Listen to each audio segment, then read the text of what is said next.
आज हम बात करेंगे उत्तर प्रदेश की, क्योंकि उत्तर प्रदेश में बहुत ही क्रूशियल राज्यसभा के चुनाव हो रहे हैं। वहां पर सबसे बड़ी बात जो दांव पर है वो ये है कि जो 10वां कैंडिडेट है वो जीतता है या नहीं। भारतीय जनता पार्टी ने 9वें कैंडिडेट के रूप में यानी 10वें कैंडिडेट के रूप में अनिल सिंह को खड़ा किया है, अनिल अग्रवाल को खड़ा किया है, माफ कीजिएगा। और 8 सीटों पर बीजेपी और 1 सीट पर समाजवादी पार्टी की जीत पक्की है।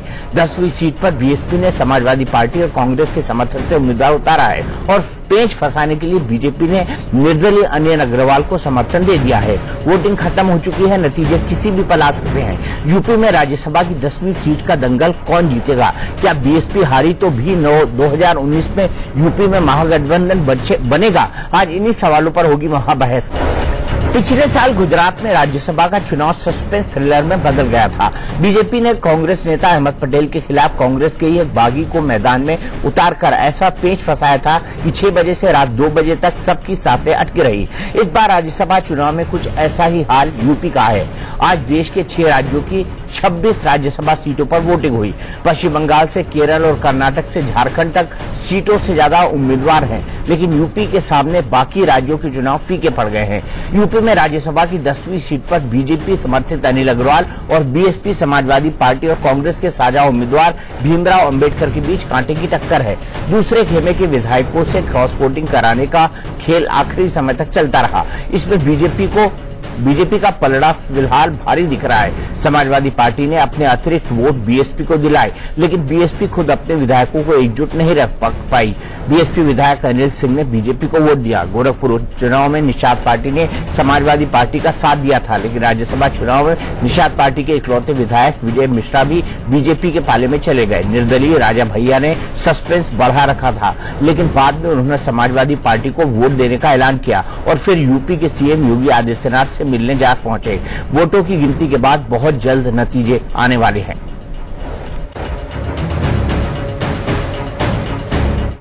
आपने हमारा ट्वीट पढ़ा है? जी, ट्वीट स्वतः स्पष्ट है। उसको पढ़ने के बाद और कुछ पूछने की आवश्यकता ही नहीं। हम अखिलेश जी के साथ हैं, हम बसपा के साथ नहीं हैं। बातचीत हमारी सबसे होती है सिवाय बसपा। भाजपा भारतीय जनता पार्टी को हमारा वोट गया। प्रदेश देश से भदोही हित में आदरणीय पूज्य मोदी जी के सम्मान में, माननीय योगी जी के सम्मान में वोट भारतीय जनता पार्टी को गया। हम महाराज जी को दे रहे हैं। बीजेपी को वोट? हाँ, महाराज जी किसमें है? हाँ, बीजेपी को, बीजेपी महाराज जी को मैं दे रहा हूँ, बाकी नहीं जानता हूँ। हमारे नेता माननीय राजा भैया जी हैं, उन्होंने निर्णय लिया है कि हम समाजवादी पार्टी के साथ रहेंगे, समाजवादी पार्टी के ही प्रत्याशी को वोट करेंगे। तो हम लोग समाजवादी पार्टी के प्रत्याशी को वोट डालने जा रहे हैं। हम लोग केवल समाजवादी पार्टी के प्रत्याशी आदरणीय जया बच्चन जी को वोट देंगे। बसपा जाने बसपा का क्या होगा, वो अम्बेडकर जी बसपा वाले जाने। मैं समाजवादी पार्टी के साथ हूँ, अपने नेता राजा भैया के साथ। राज्यसभा के लिए मतदान है। भारतीय जनता पार्टी के सभी हमारे माननीय विधायकगण विधानसभा आ चुके हैं और कई अन्य सदस्यों का भी हमारे प्रत्याशियों को समर्थन मिल रहा है।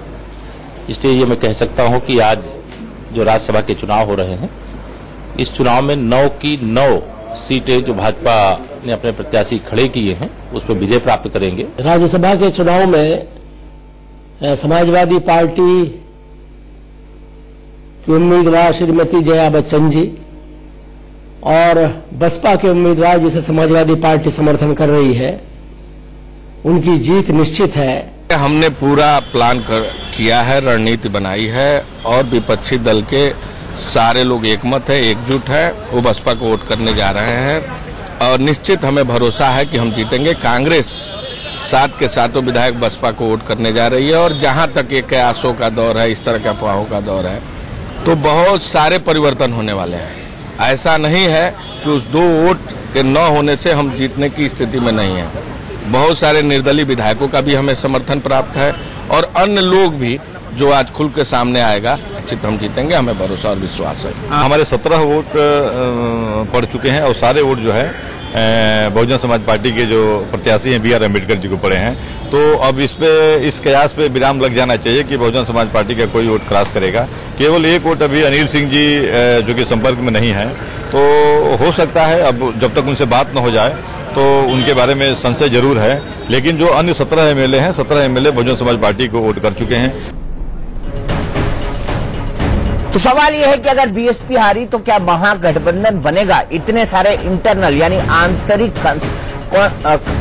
आंतरिक विवादों के बीच, या ये कहें कि आंतरिक कंस्ट्रेंट्स के बीच में अगर महागठबंधन बनता है तो ऐसे में उसका क्या होगा, इसी पर हम बात करेंगे। हमारे साथ है सैयद जफर इस्लाम साहब, जो कि स्पोक्स पर्सन है भारतीय जनता पार्टी के, आलोक शर्मा स्पोक्स पर्सन है कांग्रेस पार्टी के, राजपाल कश्यप साहब एमएलसी है समाजवादी पार्टी के, और विवेक अवस्थी सीनियर जर्नलिस्ट। सबसे पहले जफर भाई मैं आपके पास आना चाहूंगा, ये क्यों आप एक एक्स्ट्रा उम्मीदवार खड़ा कर देते हैं? सिर्फ इसलिए कि हॉर्स ट्रेडिंग होती रहे राज्यसभा चुनाव में?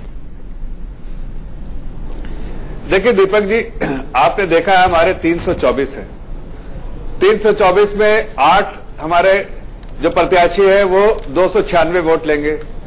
उसके बाद हमारे पास 27 वोट बचते हैं। इतनी वोट किसी और के पास, किसी और पार्टी के पास बचते हैं जो अपने कैंडिडेट खड़ा करे? एक निर्दलीय कैंडिडेट को हमने सपोर्ट किया बिकॉज हमको लगता है वो अच्छे कैंडिडेट है। 27 वोट जिसके पास एक्स्ट्रा हो वो ना खड़ा करे, वो ना सपोर्ट करे, और जिसके पास 7 वोट है, 8 वोट है और 17 वोट है वो अपने कैंडिडेट खड़ा करे और जीतने की पेशकश करते रहे और साथ साथ बीजेपी पे इल्जामात भी इकट्ठा करते रहे, ये गलत है। देखिए हमने सपोर्ट किया है एक अच्छे कैंडिडेट को, और मुझे लगता है बहुत सारे लोग जो दूसरे पार्टियों में भी है, ओपोजिशन में भी है, वो भी सपोर्ट करेंगे, इसलिए कि प्रत्याशी अच्छा है। अब हमारे 27 वोट सिर्फ नहीं बल्कि और भी लोगों ने किया है। कुछ लोग पर्दे के बाहर है, कुछ लोग पर्दे के पीछे है, लेकिन जब नतीजा आएगा तो आपको दिखेगा कि बहुत सारे लोग जो अच्छे प्रत्याशी को सपोर्ट करना चाहते थे वो अनिल अग्रवाल जी को जरूर करेंगे। जरूर करेंगे ये आपका कहना है, लेकिन जरूर करेंगे या नहीं करेंगे? सीधे चलते हैं एमएलसी साहब राजपाल कश्यप जी के पास। राजपाल कश्यप जी, ऐसा लगता है कि आपका पलड़ा काफी कमजोर हो गया है, क्योंकि ज्यादा क्रॉस वोटिंग तो फेवर में हुई है भारतीय जनता पार्टी के।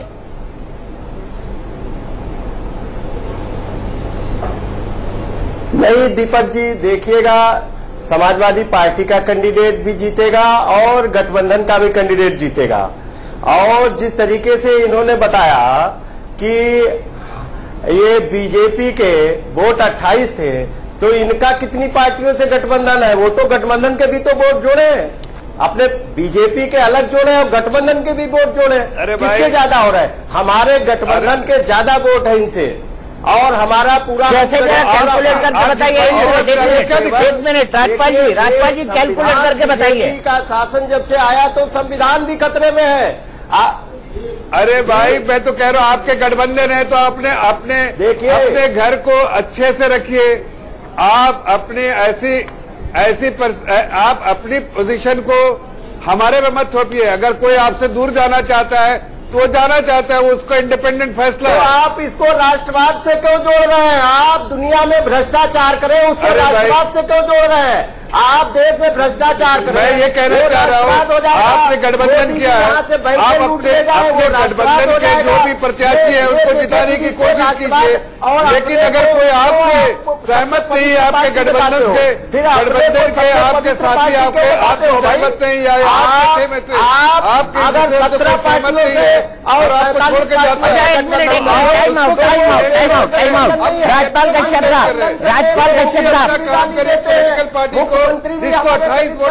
जफर भाई एक मिनट, मेरा सिर्फ एक सवाल है। राजपाल कश्यप जी ये बताइए कि ये अंक गणित कैसे आपके फेवर में है? ये बताइए, जया बच्चन के जीतने के बाद ये अंक गणित कैसे आपके फेवर में है? राजपाल कश्यप जी रुक जाइए, एक मिनट रुक जाइए। राजपाल जी रुक जाइए, राजपाल जी रुक जाइए, मेरे सवाल का जवाब दीजिए। कैसे ये अंक गणित आपके फेवर में? जरा नंबर समझा दीजिए मुझे। आपके कितने वोट बचते हैं जया बच्चन जी को जिताने के बाद?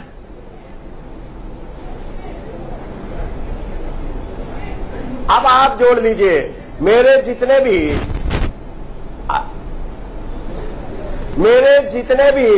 विधायक बचते हैं।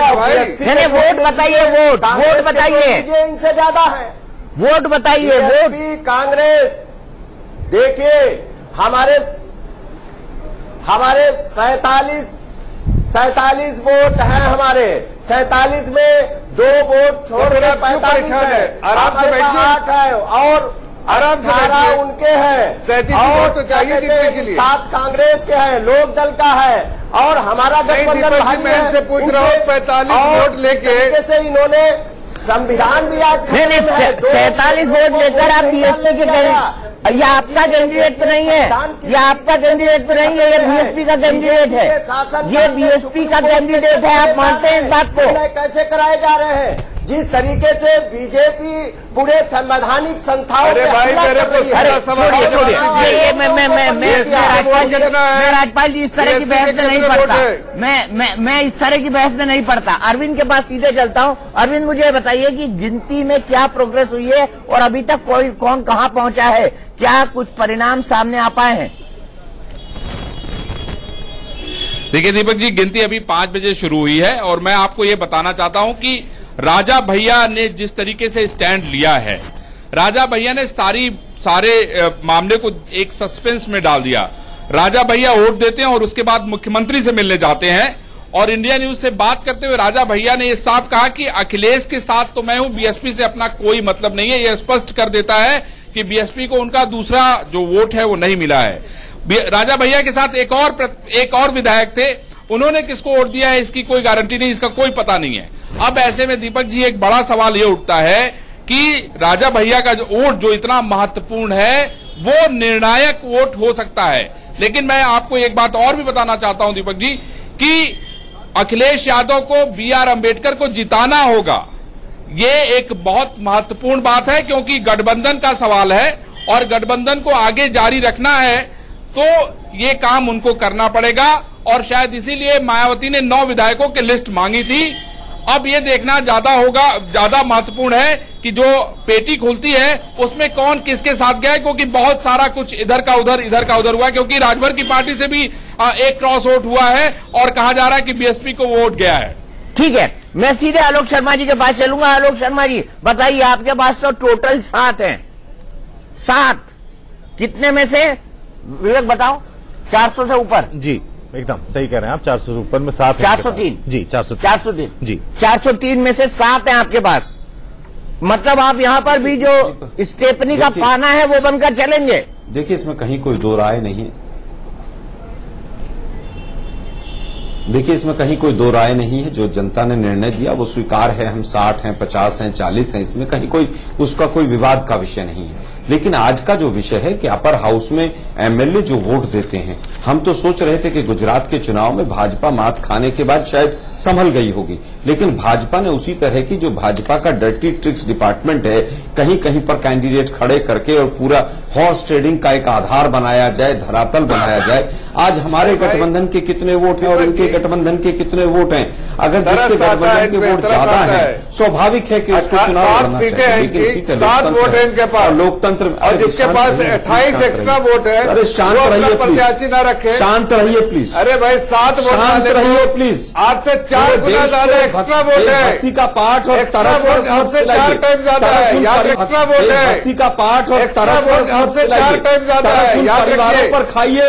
39 परिवार जिनके परिवार के सदस्य इराक में मर गए और कांग्रेस पार्टी का वोट, 4 कांग्रेस पार्टी परिवारों पर खाइए। गठबंधन में सोचिए तो 4 कांग्रेस पार्टी का एक्स्ट्रा वोट है, 4 कांग्रेस पार्टी का चुनाव जीत जाना तो हमें तो अधिकार होना चाहिए ना। एमएलए को बात कह रहे हैं, अगर आपको अधिकार है कि आप बीएसपी से मिल लीजिए, आपको अधिकार है कि आप पार्टी अपनी पूरी पार्टी क्या पार्टी जनता पार्टी का 28 वोट के बाद है, ये अधिकार नहीं है कि हम किसी को सपोर्ट करें। बहुत अच्छी बात है दीपक जी। मैं पूछ रहा हूँ आपको किसने बोला जुड़ने के लिए? आपको किसने बोला जुड़ने के लिए? बहुत अच्छे किसके इशारे पे आप जुड़ रहे हैं? कांग्रेस से तोड़ करने बोला कि आप जुड़ रहे, सही है। भ्रष्टाचारी जिसके ऊपर 5-5 साल तक ये लोग आरोप लगाते हैं, सर्टिफिकेट फिर इनके यहाँ पर अच्छा एक एक करके प्लीज बहुत अच्छे इंसान करके आलोक जी कंक्लूड करिए, फिर मैं जफर भाई के पास जाऊंगा। पिछले 15 मिनट में किसी के बीच में नहीं बोला। नहीं ये अन्याय हम आपके साथ नहीं होने देंगे। मैं सबसे रिक्वेस्ट करता हूँ कि एक दूसरे के ऊपर ना बोले, दर्शकों को कुछ समझ नहीं आता है। दूसरों को बोलने मत दो।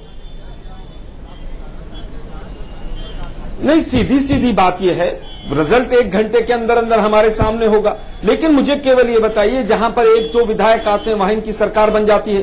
गोवा में 26 विधायक से घटकर 11 रह जाते हैं, वहां इनकी सरकार बन जाती है। अरुणाचल के अंदर 60 में से 47 विधायक हमारे होते हैं, इनकी सरकार बन जाती है। त्रिपुरा के अंदर 60 में से 47 कैंडिडेट दूसरी पार्टियों से लेते हैं, इनकी सरकार बन जाती है। पूरा देश देख रहा है कि नोटबंदी का पूरा असर विधायकों को ही फायदा हो रहा है क्या विधायकों को भेड़ बकरी समझकर खरीदा और तो नहीं जा रहा है? सवाल हो गया आपका, आलोक भाई सवाल हो गया आपका, जवाब ले लेते हैं। आलोक भाई सवाल हो गया आपका, बड़ा वाजिब सवाल पूछा है, जवाब ले लेते हैं, जवाब दीजिए जफर जी। ये लोकतंत्र के लिए खतरे की घंटी है। मैं जवाब देता हूं, 2-3 बातें कहूंगा। दीपक जी, हाँ बोलिए। ये देखिए, कांग्रेस के पास 7 वोट, कांग्रेस के पास 7 वोट है, बसपा के पास 17 वोट है, सपा के पास 8 वोट है। मैं ये पूछता हूं कि आखिर किसने इनको ये सर्टिफिकेट दिया कि भाई ये अगर एक गठबंधन करे तो वो सही है? और भारतीय जनता पार्टी के पास जो सबसे ज्यादा तीनों को पार्टियों के अलावा अगर देखिए एक्स्ट्रा वोट जो हमारे पास वो 28 वोट है, 27-28 वोट अगर हमारे पास एक्स्ट्रा, तो हमें अधिकार नहीं है कि हम दाव पेश करके अगर किसी को नहीं कैलकुलेट कीजिए, काउंटिंग अरे कैसे नहीं एक्स्ट्रा वोट इंडिया न्यूज आप पर देखिए 324 नहीं बढ़ेगी। 8 और 7 और 324 में अगर 32 हुए ना, और आपके पास 27 आपको हमारे अकेले का वोट है 27 एक्स्ट्रा वोट है गठबंधन को छोड़िए। अब बताइए 27 ज्यादा है या 32 ज्यादा है? नहीं फिर से कैलकुलेट करिए। आलोक शर्मा जी कौन से अकेले भाजपा के हैं? नहीं, हमारे पास जितने वोट है, आपके पास तो 4, आपके अकेले के वोट भी नहीं, आपसे 4, आपके 4 जो है ना 1/4 है आपके पास। दूसरी बात मैं कहना चाहता हूं कि भाई आपको किसने कहा कि आप सरकार मत बनाइए? क्या भारतीय जनता पार्टी के सरकार जो होना आप जीत सकते? आप अगर पॉलिटिक्स में उतरे हैं, आप इलेक्शन में उतरे हैं, तो रोने के बजाय इलेक्शन जीतने की आप कैपेसिटी है तो जीतिए। हम अगर कोशिश कर रहे हैं, लोगों का विश्वास है हम पे, अगर कोई विधायक का आप पे विश्वास नहीं है, आपके दिल छोड़ता तो आप कहते हैं सुंदरता को तरस आता आपकी सोच पे। अगर आप पे विश्वास नहीं है, लोग क्या आता है दूसरी पार्टी में वोट करता है तो क्रॉस वोट करता है, तो उसको मैं चीज जानना चाहता हूँ, मैं दोनों को टाइम आउट दे रहा हूँ, दोनों को टाइम आउट। विवेक, मैं आपको यहाँ पे लाना चाहता हूँ। बचपन में हमको पढ़ाया जाता था राजनीति कला है या विज्ञान, लेकिन मुझे आज समझ पड़ रहा है कि राजनीति सिर्फ गणित है। गणित से ज्यादा कलाकारी है, ये कलाकारी है। देखिए, ये चुनाव जो है, ये कोई ऐसा चुनाव नहीं है जिसमें कि पब्लिक का मैंडेट सामने आ रहा हो। ये चुनाव फ्लोर मैनेजमेंट का चुनाव है, और ये चुनाव के साथ साथ इस तरह का आरोप भी लगते हैं कि धनबल का चुनाव है। इसमें इस चुनाव में कोई भी नतीजा आए, अंबेडकर जीते या अंबेडकर हारे, बीजेपी का कैंडिडेट जीते, गठबंधन बनना तय है उत्तर प्रदेश में समाजवादी पार्टी और बीएसपी का। क्योंकि आने वाले समय में दोनों पार्टियों को मालूम है कि अगर उनको बीजेपी के खिलाफ लड़ाई लड़नी है तो उनको साथ आना पड़ेगा, बल्कि साथ ही आना पड़ेगा, कांग्रेस का और आरएलडी का भी साथ लेना पड़ेगा। चलिए राजपाल जी के पास चलता हूं। राजपाल जी, छोटा सा जवाब, क्या हारे जीते कुछ भी हो, आप गठबंधन जारी रखेंगे?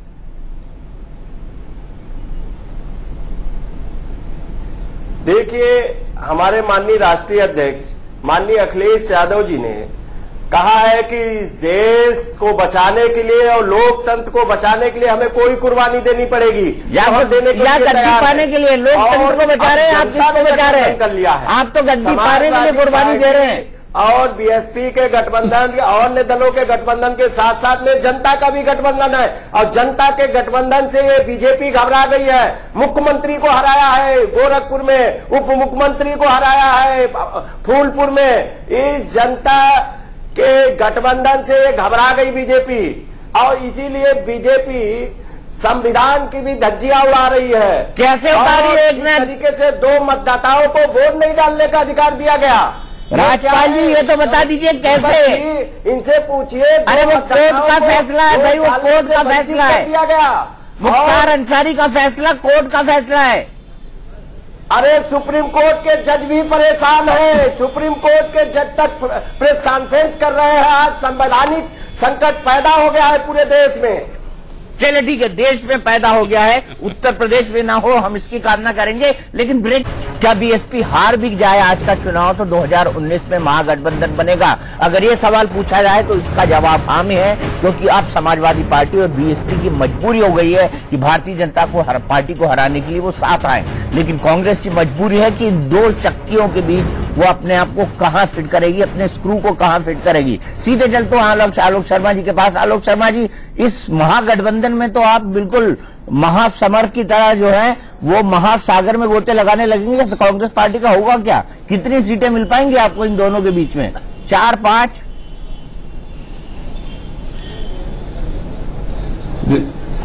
देखिए दीपक जी, मैं समझता हूं कि बिहार में भी इसी तरह के प्रश्न आए थे कि आपको कितनी सीटें मिलेंगी, और बिहार में भी जिस तरह से महागठबंधन बना और कांग्रेस पार्टी ने जिस तरह से सेक्युलर फेस बनके और सीमेंटिंग फोर्स का काम किया, उसी तरह से उत्तर प्रदेश में भी कांग्रेस अपने आप में एक धुरी रहेगी। सपा बसपा साथ मिलकर जिस तरह से आगे बढ़ेंगे तीनों दल, मुझे लगता है कि भाजपा का खात्मा तो जनता ही कर देगी। अभी 2 चुनाव में आपने देखा सीएम और डिप्टी सीएम के चुनाव, आप फेविकोल स्प्रे बन गए। आजकल नया ऐड देखा आपने? चेक गए, आपने नया ऐड देखा? गिफ्ट बीजेपी को। आलोक जी, आपने नया ऐड देखा फेविकोल स्प्रे का? तो मतलब आप फेविकोल स्प्रे का काम करेंगे? दीपक जी, राजनीति में मैं समझता हूं कि कांग्रेस पार्टी का अभी भी 44 सीट पर जब हम आए 2014 में, उस समय पर भी 10 करोड़ से ज्यादा का वोट बैंक था। तो कहीं पर भी कांग्रेस को कम कर यहाँ के कोई, मैं उसको ठीक नहीं समझता हूं।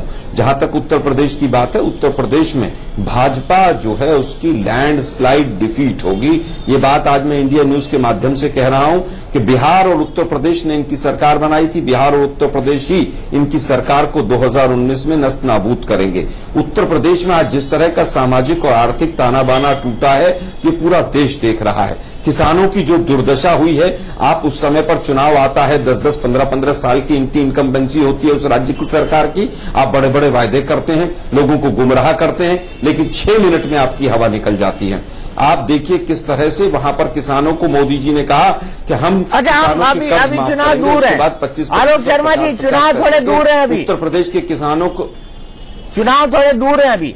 तो आज की बात कर लेते हैं। जफर इस्लाम साहब कुछ बोलना चाह रहे हैं। जफर इस्लाम साहब, मुझे आप ये बात बताइए कि क्या कारण था कि आपने खुलकर, लोग इधर से उधर आए, उधर से इधर जाएं, उसका पूरा जुगाड़ करके रखा हुआ था। आज का आपका मैनेजमेंट टोटल जुगाड़ वाला मैनेजमेंट था। नहीं दीपक जी, देखिए ये इलेक्शन है और हमारे राष्ट्रीय अध्यक्ष जी ने बराबर कहा है कि हर इलेक्शन को हम सिंसियरिटी के साथ लेते हैं। देखिए प्रदेश की जनता भी ये सोचती है कि 28 सीटें अगर एक्स्ट्रा हो और भारतीय जनता पार्टी का सिंसियरिटी का मतलब हॉर्स ट्रेडिंग थोड़ी ना होता है। देखिए सिंसियरिटी का मतलब, अरे सुन लीजिए, खरीद फरोख्त थोड़ी ना होता है। आपके कहने के मुताबिक मैंने इंटरप्ट नहीं किया। खरीद फरोख्त करके अच्छा आलोक जी, अब आपको सम्मान करना होगा, अब आपको अपनी ही बात का सम्मान करना होगा। जफर इस्लाम जी बोलिए। ओके, मैं तो सिर्फ इतना कह रहे कि आज विधायक ने विश्वास दिखाया होगा और मुझे उम्मीद है कि उस विश्वास की वजह से भारतीय जनता पार्टी के सपोर्टेड कैंडिडेट जीतेंगे। आप बोल रहे थे कि जब आपकी गठबंधन बनेगी, जिस गठबंधन में आप कहां फिट होंगे आपको खुद मालूम नहीं है, वो गठबंधन भी, उस गठबंधन को भी वहां की प्रदेश की जनता ही हराएगी, कोई और नहीं। उसका भी विश्वास, यह विश्वास जो है, उस विश्वास की वजह से आप हारेंगे, इसलिए कि लोगों का विश्वास आपसे उठ चुका है और इस चीज को आप अभी तक इस चीज का एहसास नहीं है, जबकि आप बिल्कुल आपके जमीन से पैरों के नीचे जमीन खिसक चुकी है, फिर भी आप लटकी हुई हालत में भी ये एहसास नहीं कर पा रहे कि आप 7 सीटों पे हैं और 28 सीट जिसके पास एक्स्ट्रा बचे हुए हैं, आप 7 नॉर्मल सीट में एक्स्ट्रा बचे हुए हैं, उसके बावजूद भी आप हमको क्रिटिसाइज करें कि हमारा कैंडिडेट नहीं होना चाहिए।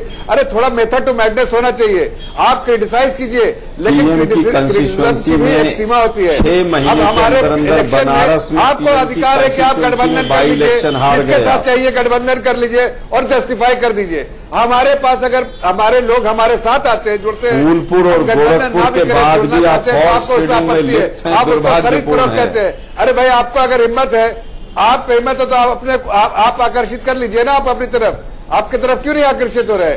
इसकी वजह है कि लोगों का विश्वास नहीं आप पे। आप अपने गरीबा में जाके देखिए, हमारे पास आकर्षण का केंद्र हमारे पास नहीं है। जिन आकर्षण के केंद्रों का इस्तेमाल भाजपा करती है, आपके पास कोई, आप सही कह रहे हैं आलोक शर्मा जी, आप सही कह रहे हैं, आप सही कह रहे हैं, पॉलिटिकल लोगों के लिए हम तो खरीद फरोख्त करेंगे। आलोक शर्मा जी, आप अपने घर को बचा कर रखिए। आलोक शर्मा जी, आपने सही कहा कि गठबंधन के लिए आपके पास सही लोग नहीं है। ले रहे हैं, लेकिन हकीकत यही है कि लोगों का विश्वास खत्म हो गया आप पे। आलोक जी प्लीज इंट्रोस्पेक्ट नहीं, मैंने ऐसा नहीं कहा। देखिए क्यों लोग आपसे दूर कतराते हैं, इसलिए कि आपकी नीतियां ऐसी है। इन नीतियों की वजह से आपने देश को तोड़ा, अरे भाई बिल्कुल, लोगों में ईडी सीबीआई पता नहीं कहाँ घूम रही है आजकल, कौन से गाँव में आपके खिलाफ खड़ा रहता है तो आपको तकलीफ होती है, उसको आप खरीद फरोख्त कहते हैं। चलिए ठीक है, आपको जीता हुआ हम दो और लोगों के पास चलते हैं जिनसे हमने बिल्कुल बात नहीं है। गोरखपुर और फूलपुर में, और आप रेडियो बजाते रहना गोरखपुर और फूलपुर का, तब तक 2019 जीत के चले जाएंगे आलोक जी। आप जब तक डुगडुगी बजाएंगे गोरखपुर फूलपुर, मेरी गाड़ी में बैठ जा, मेरी गाड़ी में बैठ जा, हार गई, तब तक निकल जाएगी बस। 10 के 10 हार गई भाजपा। चलिए आप इसी का माथा जपते रहिए, माला जपिए, हम लोग को अपना काम करने दीजिए भाई। हम पॉलिटिकल पार्टी है, हम देश की सेवा करना चाहते हैं। आप सत्ता में रह के बहुत माल हम 44 से 48 हमें सेवा करने का आप 10 घट गए। चलिए खुश होइए, आप दोनों के पास खुश होने के लिए बहुत अच्छी चीज है। आप दोनों के पास खुश होने के लिए बहुत अच्छी चीज है। मैं अरविंद के पास चलता हूँ, अरविंद के अंदर काउंटिंग सेंटर से कोई खबर, कितना मेवा के आपको एंडलेस आपकी डिजायर है, क्या किया जाए। देखिए दीपक जी, अभी जो सूत्रों से जानकारी मिल रही है उसमें ये पता चला है कि अरुण जेटली जो है उनके नंबर पूरे हो गए हैं और वो जो है जीत गए हैं, लेकिन इसकी घोषणा नहीं हुई है। ये खबर आपको मैं देना चाहता हूं। दूसरी महत्वपूर्ण बात मैं आपको ये बताना चाहता हूं, फ्लोर मैनेजमेंट को लेकर हम लोग दीपक जी बात कर रहे थे और 28 विधायकों की बात अपने जो बीजेपी के साथी हैं वो कर रहे थे, लेकिन उसके बाद भी अगर आप देखें तो 9 विधायकों की उनको आवश्यकता थी। 9 विधायक जो मैनेज किए गए हैं दीपक जी, वो बहुत महत्वपूर्ण है। आप देखिए नितिन अग्रवाल, आप देखिए विजय मिश्रा, आप देखिए अनिल सिंह, उसके अलावा राजा भैया और उनके साथ जो एक विधायक हैं उन्होंने जो दूसरा वोट है उन्होंने निश्चित रूप से भारतीय जनता पार्टी को दिया, क्योंकि वोट डालने के बाद मुख्यमंत्री से मिलने जाना, रात को 1:30 बजे पीयूष गोयल के साथ उनकी मुलाकात होना और सिक्योरिटी का जो उनकी फाइलें पेंडिंग थी उस पे जो है मुहर लग जाना, ये सब ऐसे नहीं होता है।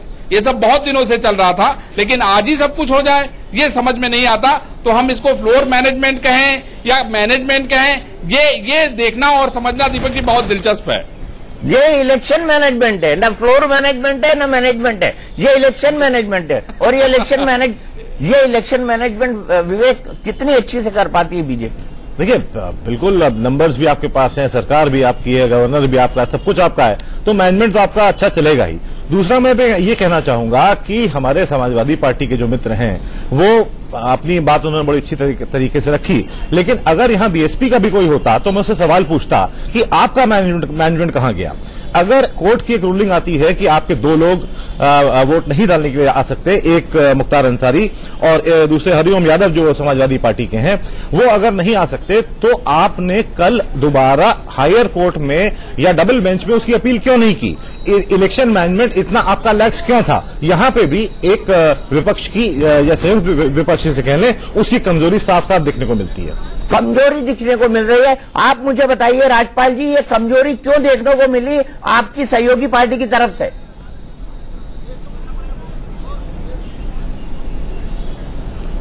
देखिए दीपक जी, हमारे दोनों, अभी आपको 1 घंटे में लगभग रिजल्ट आ जाएगा, दोनों कैंडिडेट जीतेंगे। और जिस तरीके से ये बता रहे हैं कि 28 हमारे सदस्य थे तो मुझे कैंडिडेट खड़ा करना चाहिए था, अरे हमारे तो गठबंधन के 36 विधायक हैं गठबंधन में जोड़ के, तो हमें नहीं खड़ा करना चाहिए, इनको खड़ा करना चाहिए, इनके 9 कम पड़ रहे हैं, हमारे तो 36 हो रहे हैं गठबंधन में, नहीं खड़ा करना चाहिए।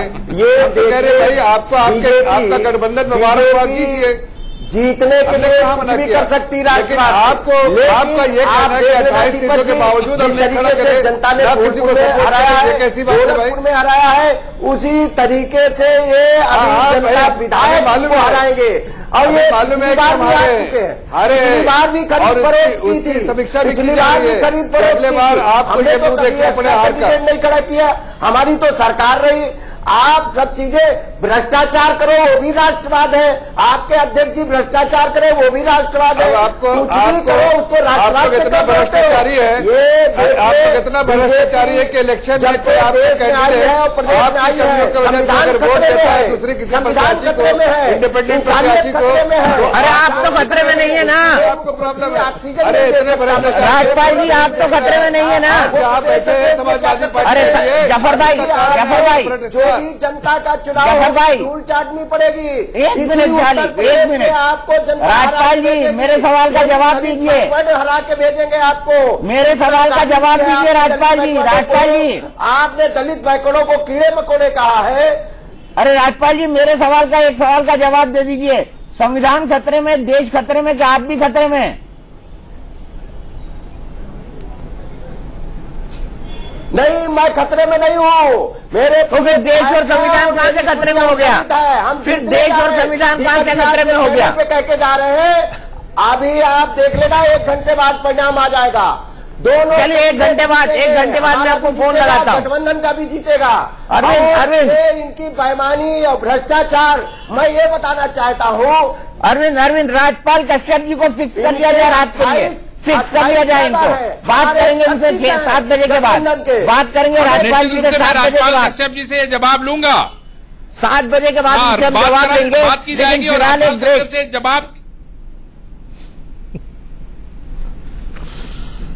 देश खतरे में, मैं खतरे में नहीं हूँ। तो आज की हमारी इस महाबहस में इतना